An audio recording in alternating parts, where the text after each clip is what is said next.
So here we are back again with the third video on acidic strength, in which we'll be taking aromatic carboxylic acids, which is benzoic acids and its derivatives.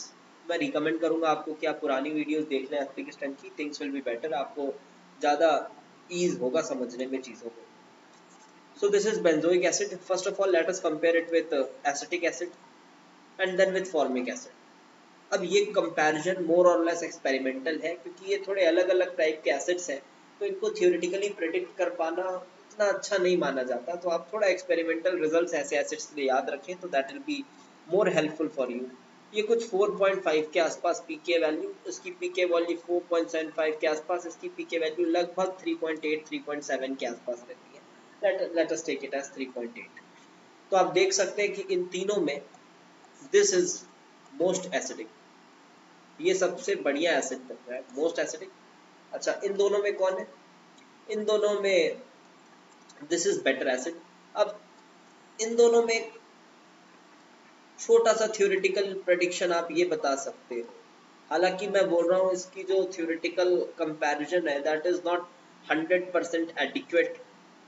मजेदार नहीं है इनका theoretical comparison करना, but फिर भी अगर हम जुगाड़ लगाएं किसी तरह से एक्सपेरिमेंटल रिजल्ट्स को मैच करने के लिए, तो ठीक है, जुगाड़ तो लगा ही सकते हैं. क्या लगाएं? यहाँ बोल सकते हैं बहुत सारे sp2 कार्बन है, और sp2 कार्बन ज़्यादा इलेक्ट्रोनेगेटिव होते हैं, तो -I से खींच लेंगे, कॉन्जुगेट बेस ज़्यादा स्टेबल हो जाएगा. सिंपल सी बात.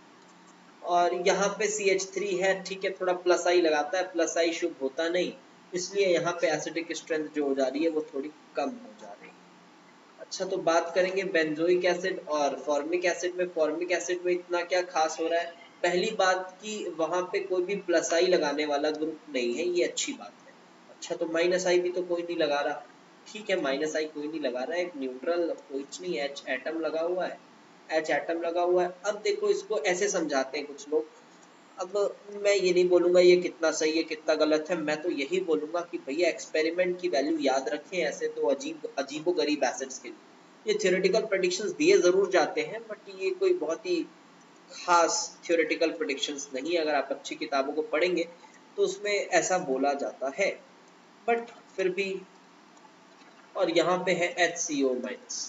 अब ये जो कॉन्जुगेट बेस बना, this conjugate base this conjugate base has equivalent resonating structure. कैसा resonating structure है? Equivalent. And you might be knowing कि एक थ्योरी कहती है कि अगर equivalent resonating structure बने तो उससे extra stability आती है. ठीक, अच्छी बात है.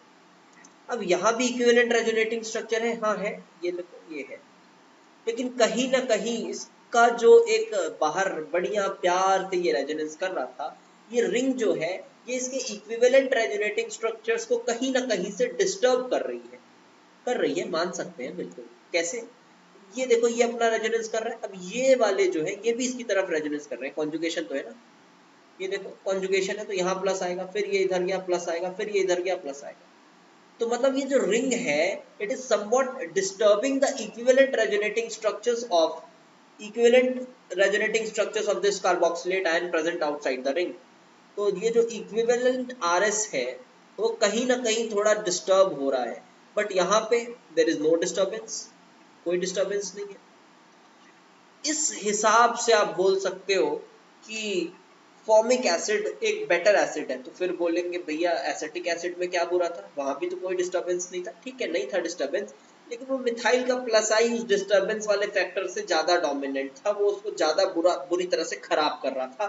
ऐसा मान सकते हैं आप. ठीक है, ऐसा मान सकते हैं. ऐसे विचित्र एसिड्स के, दो एकदम अजीबोगरीब एसिड्स के थ्योरेटिकल कंपैरिजन करने में यही एक ड्रॉबैक आता है कि कौन सी चीज कब डोमिनेट कर जाए, अब भगवान मालिक है उसका. ठीक है, तो चलिए, तो इतना तो समझ आता है आपको ये तीन एसिड्स. अब थोड़ी बात करते हैं इस बेंजोइक एसिड में अगर मैं कुछ कुछ ग्रुप्स लगाऊं तब क्या होगा. फॉर एग्जांपल ये बेंजोइक एसिड है आपका COOH,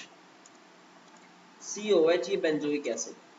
अगर इस बेंजोइक एसिड में मैं नाइट्रो ग्रुप लगा दूं, nitro NO2, nitro group here here, तो नाइट्रो ग्रुप्स वगैरह क्या करते हैं? नाइट्रो ग्रुप्स का तो काम ही एक है, nitro groups they are -R groups. ये इलेक्ट्रॉन को खींचते हैं और एसिडिक स्ट्रेंथ को बढ़ाते हैं। इलेक्ट्रॉन्स को खींचते हैं, एसिडिक स्ट्रेंथ को बढ़ाते हैं, इलेक्ट्रॉन डेंसिटी कम करते हैं। So they will surely increase the acidic strength. अच्छा, CH3 ग्रुप क्या करते हैं? COH लगा है, सपोज करो CH3 ग्रुप लगा हुआ है, CH3 ये ग्रुप क्या करते हैं? अच्छा, जनरली बोला जाए जो CH3 ग्रुप्स हैं ये तो एसिडिक स्ट्रेंथ को कम करते हैं। हाँ, कम करते हैं एसिडिक स्ट्रेंथ को CH3 ग्रुप्स।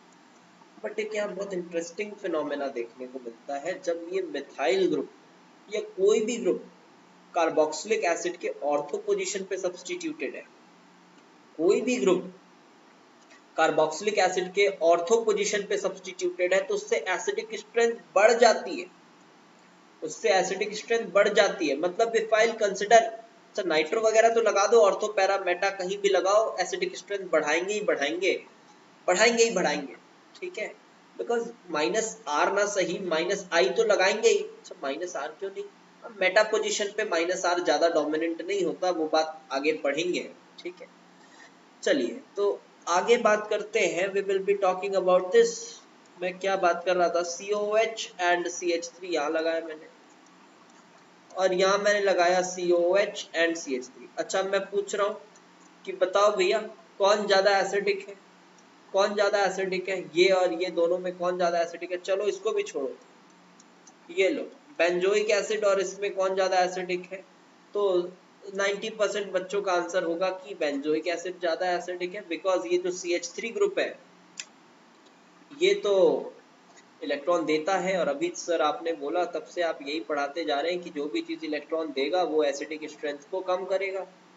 बट यहाँ पे एक स्टेटमेंट आप थोड़ा सा ध्यान रखें, इसको मैं नेक्स्ट वीडियो में बहुत अच्छे से डिटेल्ड एनालिसिस करूंगा इस चीज की। तो अभी आप एक स्टेटमेंट ध्यान रखें कि एनी सब्स्टिट्यूशन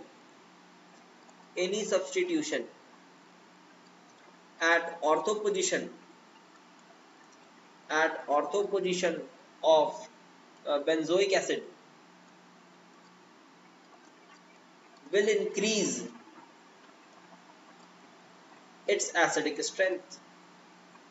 उसकी एसिडिक स्ट्रेंथ को बढ़ा देता है। Why is it so? एक इफेक्ट होता है, ortho effect. So stay tuned for this effect. In next class will be discussing what is ortho effect. तो अगली वीडियो में अपन ऑर्थो इफेक्ट के बारे में डिस्कशन करेंगे, ऑर्थो इफेक्ट है क्या। तो होप सो आपको वीडियो पसंद आया होगा, एंड बी विद मी। हम आपका जनरल ऑर्गेनिक केमिस्ट्री के कॉन्सेप्ट्स को बहुत अच्छा करने की कोशिश करेंगे, एक एक बातें आपको बताई जाएंगी। बस आपका काम ये है कि प्रॉपर नोट्स बनाएं और जो भी डाउट आता है उस डाउट को कमेंट सेक्शन में आप पूछ सकते हैं। I will try my best to explain the things properly. और यस, बहुत बेसिक बातें अगर हैं कुछ तो आप उसको कहीं दूसरे सोर्सेस से क्लियर कर लें, that will be better. Okay, will come in the next video shortly.